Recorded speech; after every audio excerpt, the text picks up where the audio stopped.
بھارت کی طرف سے جو کچھ بھی کیا جا رہا ہے، لیکن پاکستان نے جنگی محاذ پر یعنی عسکری محاذ پر تو جو ان کی لتر پریڈ کی ہے وہ تو کی ہی ہے،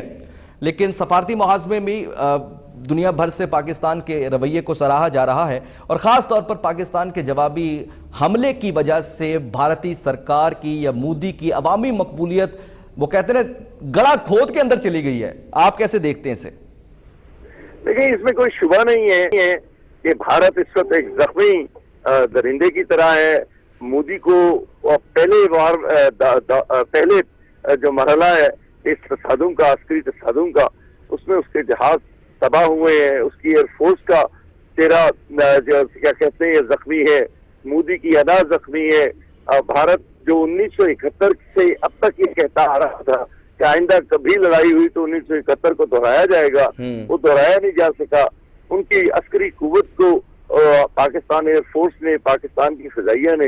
پوری طرح دنیا کے سامنے بے نقاب کر دیا ہے، اور اس وقت واشنگٹن میں خاص طور پر لوگ یہاں غور نہیں کر رہے ہیں۔ جو بحث ہو رہی ہے وہ یہ ہو رہی ہے کہ یونائٹڈ اسٹیٹس تو یہ سوچ رہا تھا، امریکہ، کہ بھارت کو چین کے سامنے ایک عسکری قوت کے طور پر، ایک بڑی طاقت کے طور پر اٹھایا جائے، لیکن یہاں تو بھارت جو ہے اپنے سے 4-5 چھوٹے ملک کے سامنے بھی ٹھہر نہیں سکا اس محدود عسکری۔ اچھا مجھے طارق بھائی یہ بتائیے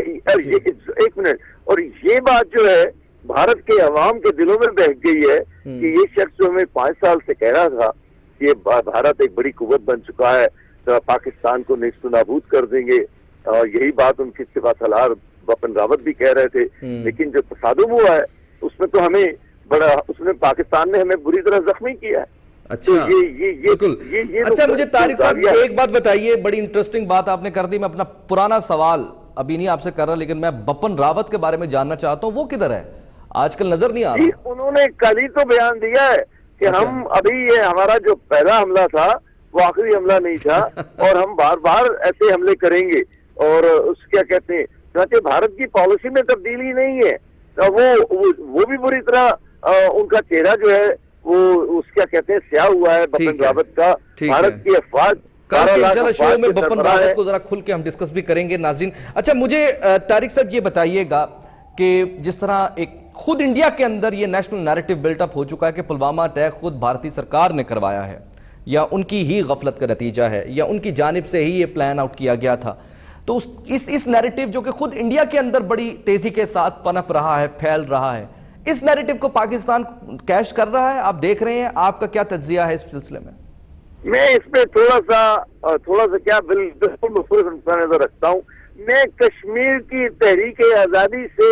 اس کا فخر و ناز اور اس کا جو اعزاز ہے وہ بالکل چھیننے کے لیے تیار نہیں ہوں۔ یہ کشمیری حریت پسند ہیں جنہوں نے بھارتی فوجوں کے 41 بھارتی فوجوں کی لاشیں اڑائی ہیں، اور میں ان کو جتنی بھی مبارکباد دوں وہ کم ہے۔ اسی وجہ سے آج کشمیر کا مسئلہ دنیا کے سامنے ہے۔ کشمیر کا مسئلہ ہماری کوششوں کی وجہ سے نہیں ہے، ہم نہ زرداری نے کوشش کی، نہ نواز شریف نے کوشش کی، اور عمران جو ہے وہ اقتصادی سفارتکاری پر لگے ہوئے تھے، کشمیر کا کبھی کبھی ذکر آتا تھا۔ تو اب یہ بہت اچھا ہوا ہے کہ ہم میں سے ہر ایک شخص کم از کم آج تک جس وقت تک ہم بات کر رہے ہیں تو آخری انٹرویو جنرل آصف غفور کا ہے جس میں انہوں نے کہا ہے CNN کے نک رابرٹسن کو کہ بھائی بات یہ ہے کہ بھارت اور پاکستان کے درمیان سب سے بڑا مسئلہ جو ہے، اصل مسئلہ وہ کشمیر ہے۔ چنانچہ کشمیر کا نام عمران کی زبان پر بھی ہے، کسی حد تک محمود قریشی یعنی آپ اس سلسلے میں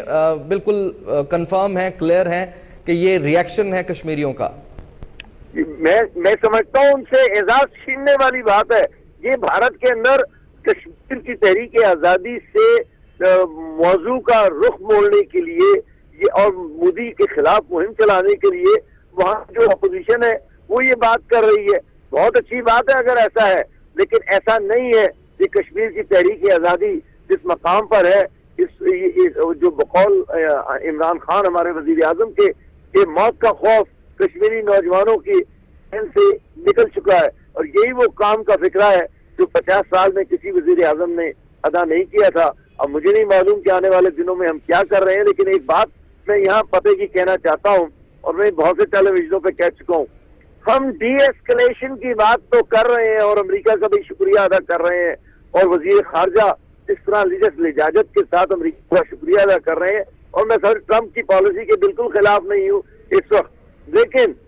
یہ جو مسئلہ ہے کشمیر کی تحریک آزادی کو ڈی ایسکلیٹ کرنے کا، دیکھو ہندوستان اور پاکستان کی کشیدگی کے نام پر، عسکری تصادم کے نام پر مجموعی صورتحال کو ڈی ایسکلیٹ اس طرح کرنا کہ کشمیر کی تحریک آزادی بھی کمزور ہو جائے، وہ بھی ڈی ایسکلیٹ ہو جائے، یہ ہمیں پاکستانیوں کو قبول نہیں ہونا چاہیے. کیونکہ ہم دیکھ رہے ہیں کہ پچھلے 5-7 دنوں سے وہ خوف جو پھیلایا گیا کہ بھارت کے ساتھ کھلی جنگ ہونے والی ہے، کبھی بھی ایک منٹ پھر آپ